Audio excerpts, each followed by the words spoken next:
Sounds good. Thanks, Fish. A man is dead after an officer-involved shooting in a Fox Crossing park. It started with reports of a man with a knife yesterday afternoon at Fritzie Park. When police arrived on scene, they say the man was acting erratically on the trestle trail with a knife. An officer fired at the man, which ended up killing him.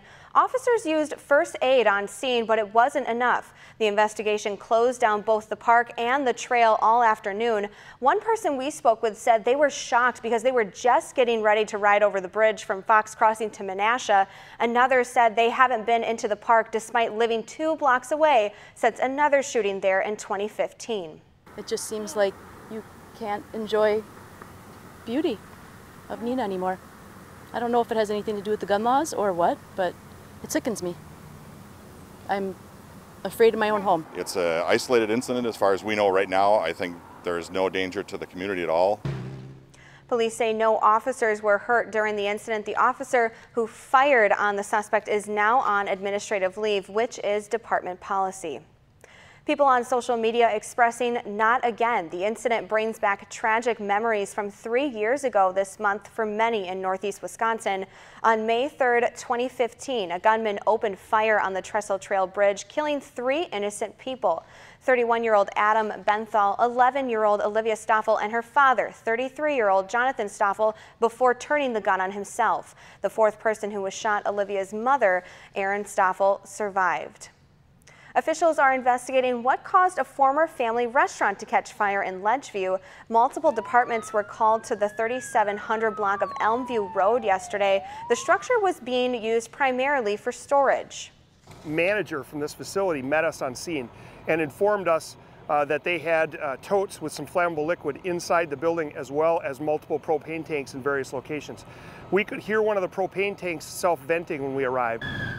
Now, people working in the area who had called the fire in suffered moderate to heavy smoke inhalation. They were evaluated and released at the scene. A Manitowoc man has been indicted for allegedly running a $3 million Ponzi scheme. Federal investigators say 67-year-old James Nichols allegedly carried out the scheme from 2006 until just last year. Nichols faces 18 counts of wire fraud and 1 count of money laundering. Happening today, President Trump will award the Medal of Honor to a retired U.S. Navy Master Chief who fought al-Qaeda from a 10,000-foot mountaintop. Trump will honor Master Chief Special Warfare Operator Britt Slabinski, who completed 9 overseas deployments and 15 combat deployments in support of the global war on terrorism. Soldiers will honor those who came before them today by placing thousands of American flags at Arlington National Cemetery. The annual tradition known as Flags In honors fallen military heroes. Each year it marks the beginning of Memorial Day weekend activities at Arlington National Cemetery. Now, a new addition expected to give fans a better view of Lambeau Field. The Packers used a helicopter to install the new LED lighting system. It's expected to cut energy use by 60%. The team is also replacing the turf at the stadium. Just with the intensity of the lights and the way they're focused, there'll be more vibrancy on the field itself, and fans should notice a little less light that's coming into the stands. So the contrast will be better.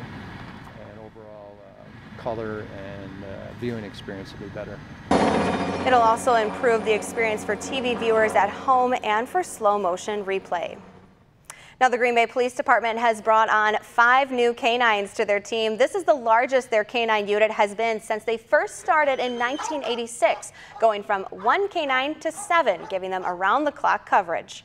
We have a message for anybody who's thinking about bringing narcotics to the city of Green Bay. And that is, we double dog dare ya. Well, they're taking a bite out of crime. These dogs are dual purpose. Not only do they search for narcotics or explosives, they are also trained to search for people. They can find lost kids, Alzheimer's patients that have wandered away, or people trying to run away from the police.